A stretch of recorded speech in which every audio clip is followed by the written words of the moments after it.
જામનગરના વાડીનાર પોર્ટ પર જહાજ પહોંચી ચૂક્યું છે। એલપીજીના જથ્થા સાથે નંદાદેવી જહાજ જામનગર વાડીનાર પોર્ટ પર પહોંચી ગયું છે। દરિયામાં 11 નોટિકલ માઇલ નંદાદેવી જહાજ પહોંચી આવ્યું છે। જહાજમાં 46,000 મેટ્રિક ટન એલપીજીનો જથ્થો પણ છે। 2 દિવસમાં 2 જહાજ એલપીજી ગેસના જથ્થા લઈ અને ભારત ખાતે આવી પહોંચ્યા છે। જહાજ ગુજરાતના જામનગર ખાતે એટલે કે વાડીનાર પોર્ટ પર પહોંચી ગયું છે, જેમાં એલપીજીનો મોટો જથ્થો આવી રહ્યો છે।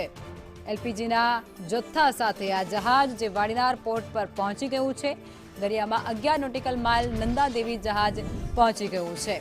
એક તરફ સમગ્ર દેશમાં એલપીજી જે ગેસ છે તેની અછત વર્તાઈ રહી છે। લોકો એ અનેક મુશ્કેલીઓનો સામનો કરી રહ્યા છે અને આ બધી જ મુશ્કેલીઓ વચ્ચે જહાજ એલપીજીનો બહોળો જથ્થો લઈ અને જામનગરના વાડીનાર પોર્ટ પર પહોંચ્યું છે।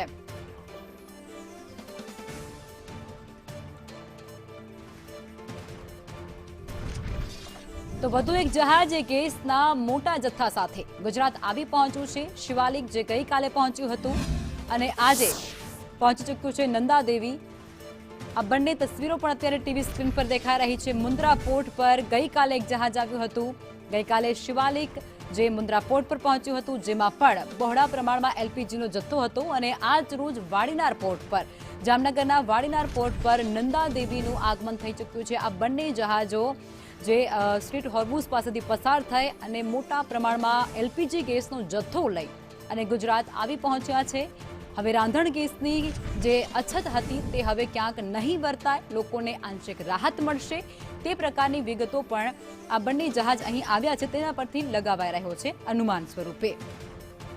આ બંને જહાજો જે ગુજરાત આવી પહોંચ્યા છે, એક મુન્દ્રા પોર્ટ પર આવ્યું અને એક વાડીનાર પોર્ટ પર આજે આવી રહ્યું છે। આ નંદાદેવી બ્રિજ તસવીરો પણ તમે ટીવી સ્ક્રીન પર જોઈ શકો છો। વધુ એક જહાજ જે બહોળા પ્રમાણમાં એલપીજી ગેસનો જથ્થો લઈ અને ગુજરાત પહોંચી ગયું છે।